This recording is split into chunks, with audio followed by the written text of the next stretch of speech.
Assalamualaikum warahmatullahi wabarakatuh.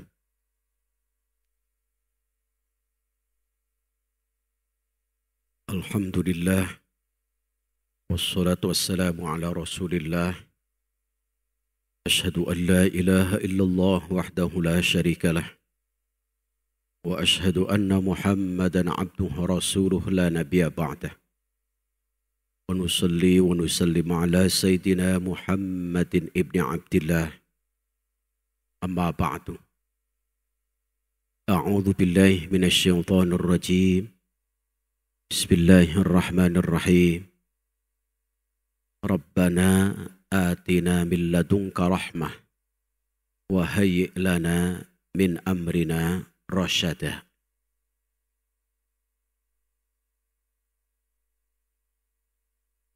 Pada tausiah singkat ini saya sampaikan doa Ashabul Kahfi pada saat ia berjalan, kemudian karena kelelahan menemukan sebuah gua. Kemudian ia masuk istirahat, namun tiba-tiba ada batu besar yang menggelinding, kemudian menutupi pintu gua tersebut. Di dalam gelap, batu semua, mau menjerit juga jauh dari perkampungan.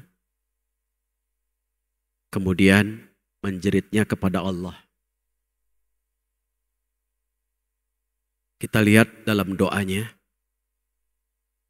Rabbana atina min ladunka rahmah wa hayyi' lana min amrina rasyada.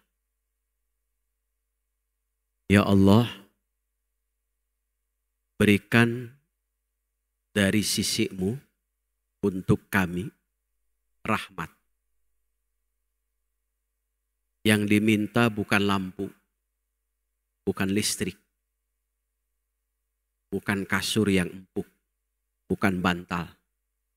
Padahal di dalam gua gelap, tidurnya pun sangat keras. Tapi yang diminta adalah rahmat Allah. Karena dengan rahmat Allah semuanya bisa dapat. Bisa ketenangan, bisa harta, bisa juga segala urusan selesai. Semuanya atas rahmat Allah. Termasuk kita merdeka adalah karena atas berkat rahmat Allah.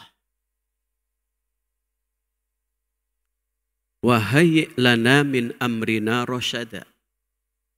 Ya Allah, sempurnakan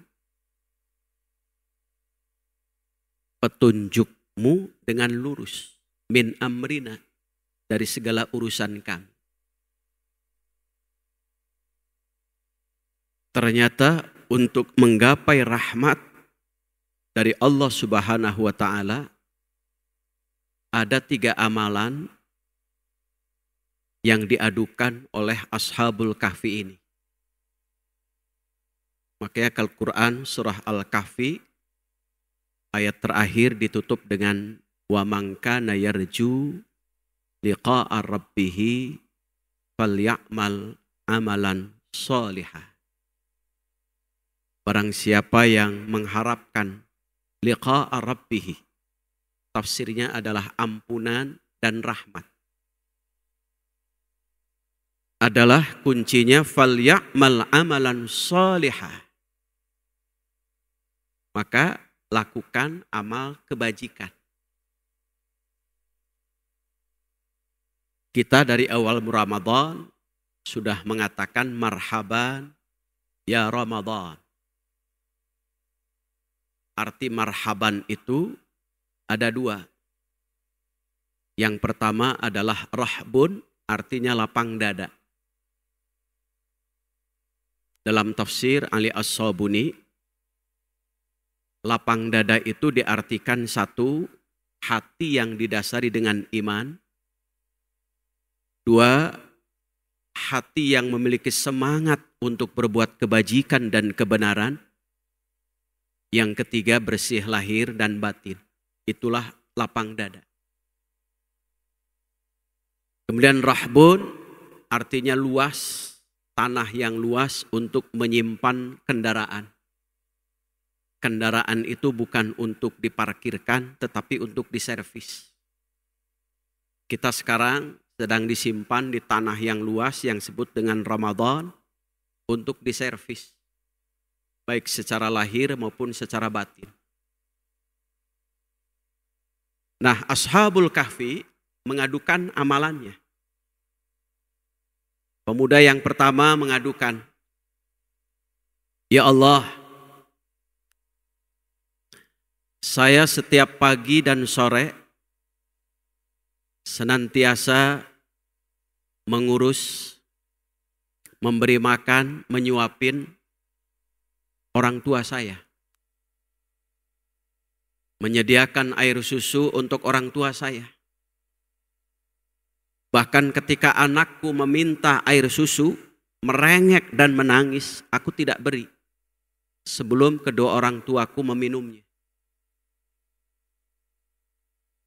Ya Allah, kalaulah amal soleh saya kepada kedua orang tua saya dengan disertai iringan rahmat-Mu, maka bisa bergeser batu besar itu yang menghalangi pintu gua itu. Geserlah.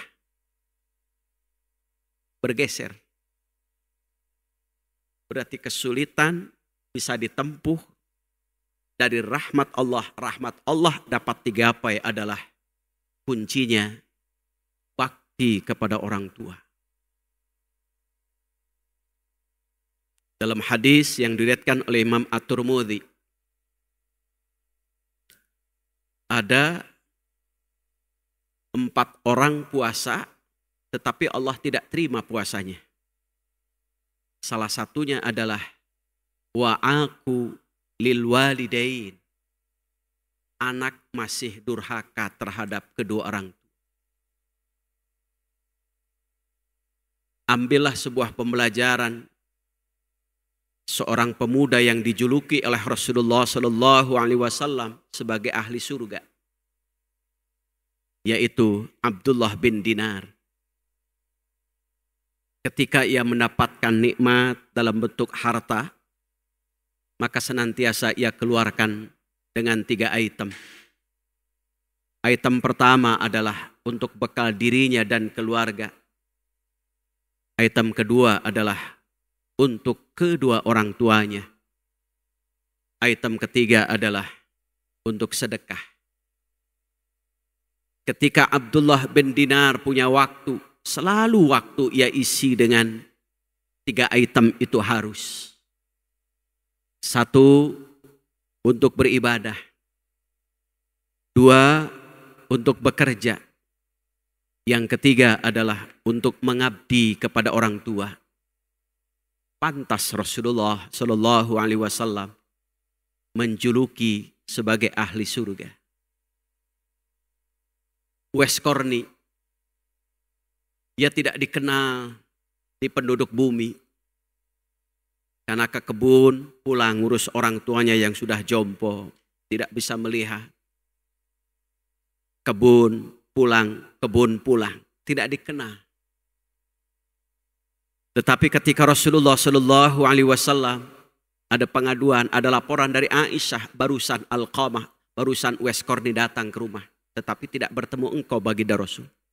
Rasulullah mengatakan, Wes Korni tidak terkenal di penduduk bumi, tapi penduduk langit mengenalnya. Terkadang kita mengejar dikenal di bumi, tapi terkadang kita abaikan, tidak mau dikenal dengan penduduk langit. Lebih idealnya adalah di penduduk bumi kita dikenal, penduduk langit pun kita pun dikenal. Salah satunya adalah amal solehnya bakti kepada orang tua. Yang kedua, pemuda ini mengadu lagi amal solehnya. Ya Allah, Aku pernah melihat seorang gadis yang cantik. Aku ingin gauli gadis itu. Tetapi dia tidak mau. Tetapi pada suatu hari gadis itu membutuhkan uang karena orang tuanya sakit. Aku beri uang itu. Dia bahasanya adalah hutang, aku beri. Tetapi dengan syarat. Dia mau untuk digauli sama saya. Gadis itu rampaknya terpaksa, kemudian saya atur waktunya dan tempatnya. Pada saat saya atur waktu dan tempatnya, gadis itu datang. Kemudian saya datang, mendadak. Seluruh tubuhku menggigil karena rasa takutku akan azab Allah. Sehingga aku tinggalkan gadis itu. Dan aku infakkan seluruh hutangnya untuk gadis itu.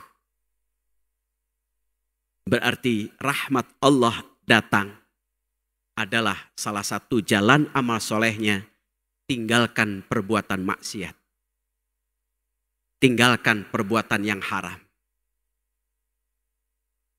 Kita lihat ada seorang pemuda yang berdoa. Dia sudah berjalan jauh.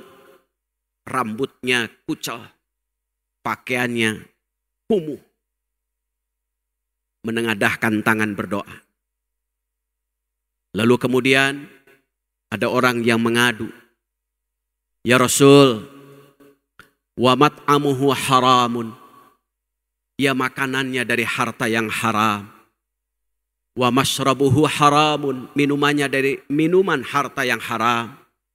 Wa malbasuhu haramun. Pakaiannya pun pakaian dari harta yang haram. Wa ghudhiya bil haram. Setiap hari pun ia diberi makan dari harta yang haram. Fa'anna yustajabu lidzalik. Bagaimana mungkin doa-doanya Allah akan kabulkan? Bagaimana mungkin amalan-amalannya Allah akan terima? Karena itu amal soleh, turunnya rahmat pertolongan dari Allah adalah tinggalkan perbuatan yang haram. Sehingga salah satu tanda orang yang berilmu adalah dalam Quran surah Fatir. Innama yahsyallaha min ibadihil ulama. Tanda orang yang berilmu adalah ilmunya digunakan semakin takut akan azab Allah. Bukan semakin berani untuk melakukan perbuatan maksiat. Atau sesuatu yang dilanggar oleh Allah. Kemudian dengan amal soleh yang diadukan itu, kalaulah itu sebagai amal soleh, ya Allah aku meninggalkan perbuatan haram dan aku infakkan seluruh harta yang hutang piutang itu. Atas rahmatmu, geser batu itu, bergeser. Batu besar, hebat, karena amal soleh bergeser. Pertolongan Allah datang. Yang terakhir, mengadu lagi pemuda ini dengan amal solehnya. Ya Allah, saya punya karyawan. Setiap bulan aku beri gaji sesuai dengan haknya. Aku bagi. Tetapi ada satu karyawanku yang menolaknya untuk menerima gaji. Aku tidak makan, aku simpan. Pada suatu saat gaji karyawan yang menolak ini sudah cukup besar, lalu aku bangunkan peternakan baru. Saat pemuda itu ingin mengambil gajinya, aku berikan. Ini karyawanku, hasil jerih kamu, ini adalah peternakan baru. Betul Tuan, betul ini. Berarti rahmat Allah akan turun karena sebab amal solehnya adalah menyampaikan dan menunaikan amanah kepada orang yang berhak. Innallaha ya'murukum an tu'addul amana ila ahliha. Allah menyuruh kita untuk menunaikan amanah. Amanah kita hubungan dengan Allah. Amanah kita hubungan dengan diri sendiri. Amanah kita hubungan dengan sesama manusia. Itulah tanda orang yang beriman senantiasa hidupnya amanah. Maka Ibnu Qayyim pernah mengatakan, jabatan bukan fasilitas, tetapi jabatan adalah amanah. Jabatan bukan leha-leha, tetapi tanggung jawab. Jabatan bukan pinter main tunjuk, tetapi pandai memberi suri toladan. Itulah sehingga luar biasa batu yang besar itu bergeser karena amal soleh menunaikan amanah. Amanah yang dititipkan kepada pemilik peternakan itu. Sampai karyawan itu subur makmur hidupnya, sejahtera. Dan bahkan hampir sama dengan pemilik peternakan yang pertama. Karena dia juga punya peternakan baru. Mudah-mudahan Ramadan tahun ini menghantarkan kita untuk semakin bakti kepada orang tua. Untuk semakin kuat meninggalkan sesuatu yang dilarang oleh Allah. Dan untuk semakin kuat menunaikan amanah, hak-hak yang urusannya kepada orang lain. Mudah-mudahan rahmat Allah turun kepada kita. Itu saja barangkali yang saya sampaikan. Kuliah singkat ini, kurang lebihnya mohon maaf. Assalamualaikum warahmatullahi wabarakatuh.